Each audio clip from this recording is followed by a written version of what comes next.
क्या हुआ जब एक लड़की रात 2 बजे चुपचाप अमरनाथ की गुफा के अंदर चली गई। फिर जो वहाँ घटना घटित हुई, गुफा के अंदर साक्षात जो चमत्कार हुआ, उसे देखकर आपके पैरों तले भी जमीन खिसक जाएगी।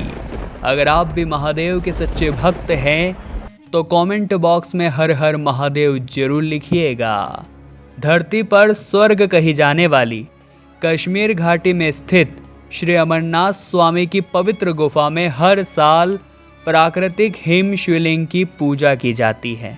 जी हाँ दोस्तों, यह हर साल शिवलिंग का निर्माण अपने आप से ही होता है। अमरनाथ गुफा में ऊपर से पानी की बूंदें टपकती है और यहीं पर गुफा के केंद्र में टपकने वाली बूंदों से 10 फीट लंबे शिवलिंग का निर्माण होता है, जो अपने आप में ही एक बहुत बड़ा चमत्कार है।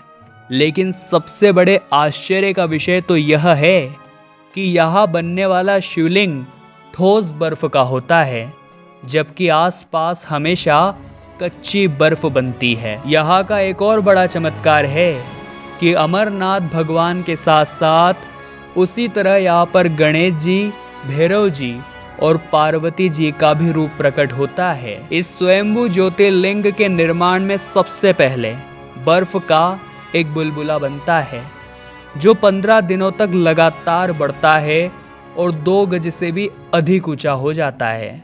और जैसे जैसे चंद्रमा फिर घटता है तो शिवलिंग का आकार भी घटना शुरू हो जाता है। चंद्रमा का संबंध शिव जी से माना जाता है, लेकिन आज तक कोई इस रहस्य को नहीं सुलझा पाया कि इसका असर इसी शिवलिंग पर क्यों पड़ता है। इस घटना में हम जो बाबा बर्फानी का चमत्कार आपको बताने वाले हैं, उसे जानकर आपके भी रोंगटे खड़े हो जाएंगे। बात है सन 2019 की। 1 जुलाई 2019 से बाबा अमरनाथ की यात्रा शुरू होने वाली थी और निशा शर्मा नाम की एक लड़की काफ़ी समय से अमरनाथ जाने की तैयारी कर रही थी। उसने अमरनाथ की स्वयंभू ज्योतिर्लिंग के बारे में बहुत सुना था, इसलिए वो अमरनाथ की यात्रा करना चाहती थी। वो दिल्ली से श्रीनगर के लिए रवाना हुई, जहाँ से अमरनाथ की दूरी मात्र 122 किलोमीटर है। लेकिन हिंदू मान्यता क्या कहती है, जरा वो ध्यान से सुनिएगा।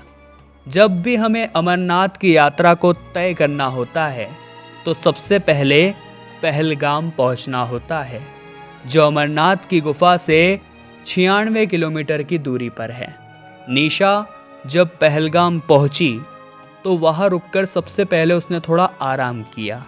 कहते हैं भगवान शिव ने भी अपनी इस यात्रा में यहीं पर आराम किया था, जहाँ पर उन्होंने नंदी बेल को छोड़ दिया था। नंदी बेल को यहाँ पर छोड़ने के बाद महादेव आगे की ओर बढ़े थे। अपनी यात्रा के इस पड़ाव में निशा शेषनाग झील पहुंची। शेषनाग झील अपने आप में काफ़ी सुंदर है और यहाँ पर महादेव ने अपने गले से सांपों को उतार दिया था, इसलिए इस झील को शेषनाग झील कहा जाता है। अपनी यात्रा के अगले पड़ाव में निशा गणेश टॉप पर पहुंची, जहां पर महादेव ने गणेश जी को छोड़ दिया था।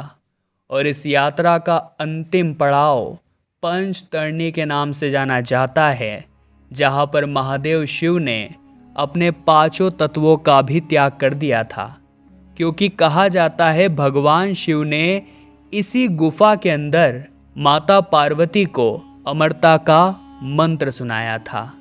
लेकिन किसी को भी उस मंत्र को सुनने की इजाज़त नहीं थी, इसलिए एक एक करके रास्ते में महादेव ने सभी को छोड़ दिया था।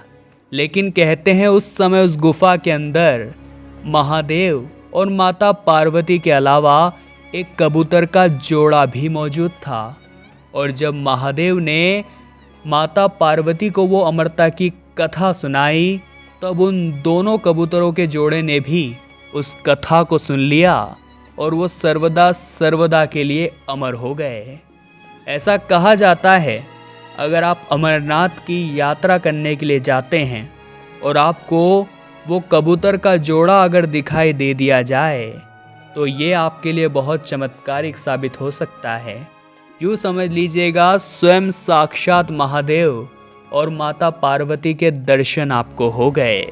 अब निशा जब पंचतरणी पहुंच गई थी तो वहां से अमरनाथ की गुफा का सफर काफी कम था। कुछ ही समय में 11 से 12 किलोमीटर की दूरी तय करके वो अमरनाथ की गुफा तक पहुंच गई, लेकिन वहां पहुंचते पहुंचते रात्रि हो चुकी थी और दर्शन बंद हो चुके थे। बहुत भारी सैन्य बल वहां पर तैनात था ताकि किसी प्रकार की कोई गलत गतिविधि न हो। अब सुबह तक का इंतजार करना निशा के लिए बहुत ज़्यादा मुश्किल हो रहा था, तो उसने सोचा क्यों ना कैसे भी करके आज रात्रि में ही भगवान अमरनाथ के दर्शन कर लिए जाए।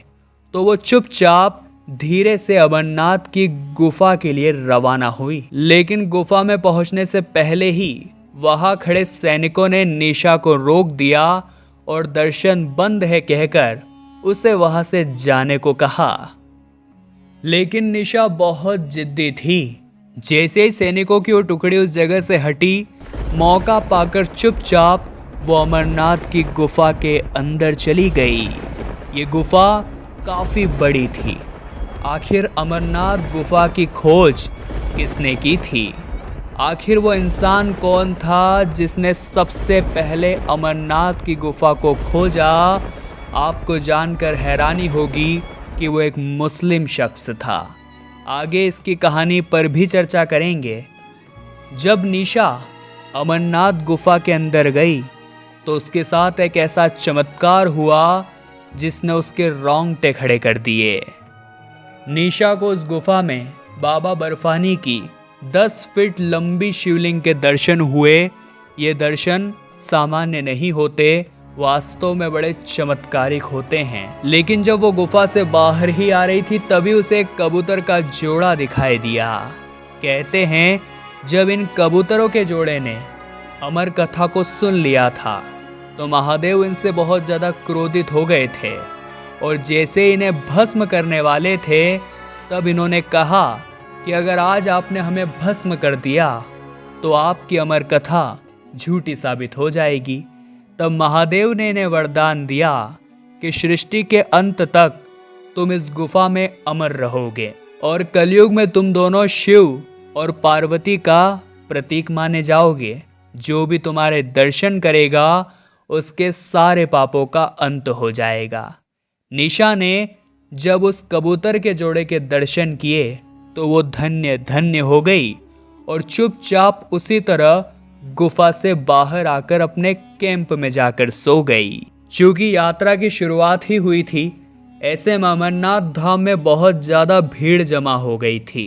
निशा ने सोचा क्यों न एक बार सुबह और बाबा बर्फानी के दर्शन कर लिए जाए।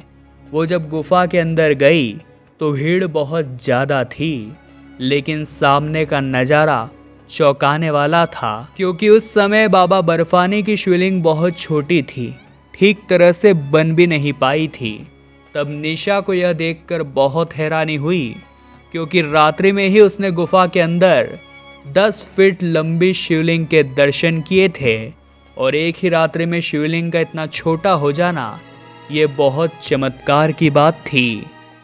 कहते हैं भक्त के मन में अगर सच्ची श्रद्धा भाव हो और अपने भगवान से मिलने की उसके अंदर उमड़ हो तो भगवान आधी रात को भी उसे अपने दरबार में बुला लेते हैं, जिसका प्रत्यक्ष प्रमाण हमें निशा शर्मा से मिलता है।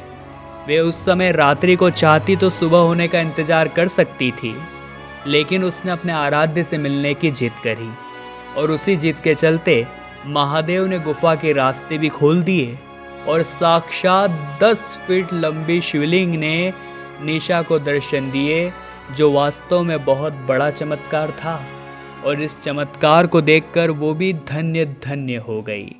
लेकिन सवाल ये उठता है दोस्तों कि आखिर अमरनाथ गुफा में शिवलिंग को सबसे पहले किसने देखा?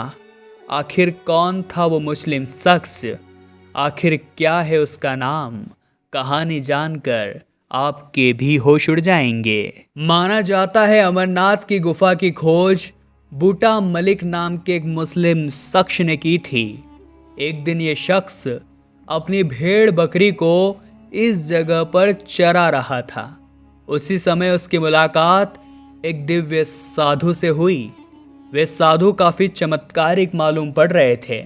ऐसा लग रहा था उनके पास काफी सिद्धियां मौजूद थी।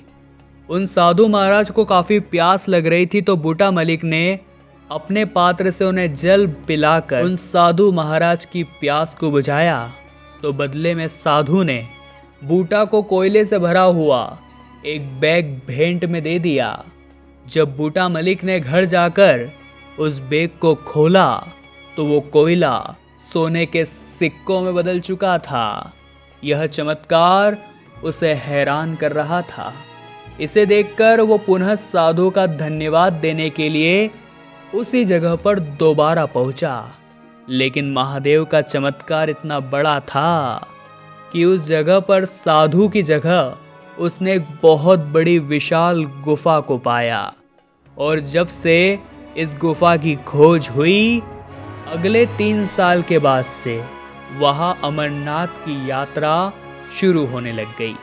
कहते हैं बूटा मलिक के जो वंशज है आज भी अमरनाथ गुफा की रक्षा करते हैं और इसी क्षेत्र में रहते हैं।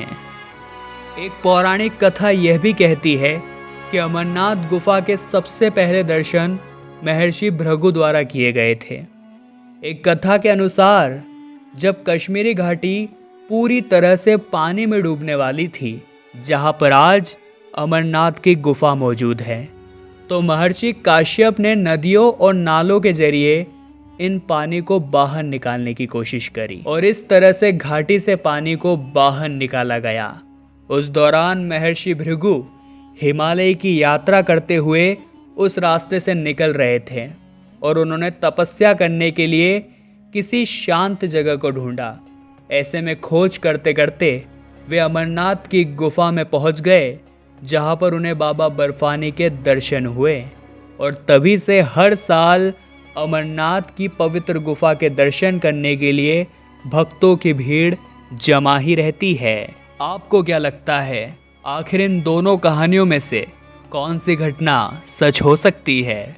अमरनाथ गुफा को पुरातत्व विभाग वाले 5000 वर्ष पुराना मानते हैं, अर्थात महाभारत काल में भी यह गुफा थी। लेकिन उनका ये आकलन गलत भी हो सकता है, क्योंकि सवाल ये उठता है कि जब 5000 वर्ष पूर्व गुफा थी तो क्या उसके पूर्व गुफा नहीं थी? हिमालय के प्राचीन पहाड़ों को लाखों वर्ष पुराना माना जाता है। उनमें अगर कोई गुफा बनाई भी गई होगी तो वो हिम युग के दौरान बनाई गई होगी, जो आज से 12 से 13,000 वर्ष पूर्व होते हैं। तो ऐसा कहा जा सकता है कि अमरनाथ की ये प्राचीन गुफा लगभग 13,000 वर्ष पुरानी है।